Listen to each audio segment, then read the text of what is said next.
Assalamualaikum warahmatullahi wabarakatuh. Perkenalkan, nama saya Siti Nur Hasanah dari kelas non-reguler, ingin mereview pembahasan hukum pidana pada pertemuan ke-8 yang didoseni oleh Profesor Dr. Haji Eni Nuraini SHMH dan diasisteni oleh Dr. M. Rendi Ardayandi SHMH.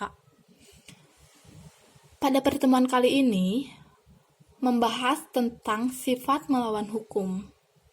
Unsur-unsur tindak pidana melawan hukum ini termasuk ke dalam unsur objektif, merupakan penilaian terhadap perbuatan. Suatu perbuatan itu dikatakan melawan hukum apabila perbuatan tersebut masuk ke dalam rumusan undang-undang.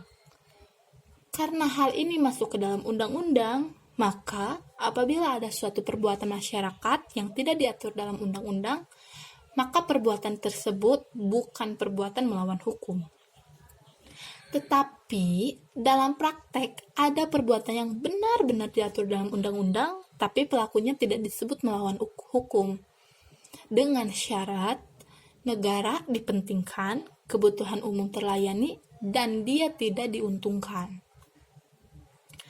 Ada dua pandangan atau alasan sifat melawan hukum. Yang pertama, melawan hukum formil, yaitu suatu perbuatan itu dapat dikatakan melawan hukum jika bertentangan dengan undang-undang dan diancam dalam undang-undang dengan sanksi pidana.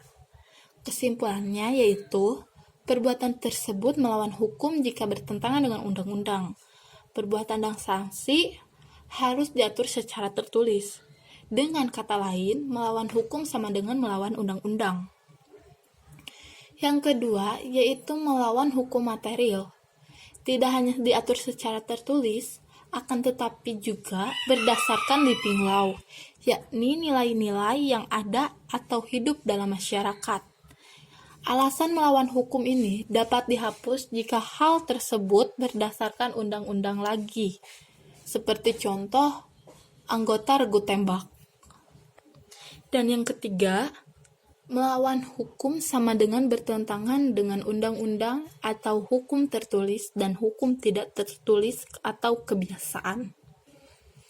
Mungkin cukup sekian pembahasan materi hukum pidana yang dapat saya sampaikan. Mohon maaf bila ada kesalahan. Wassalamualaikum warahmatullahi wabarakatuh.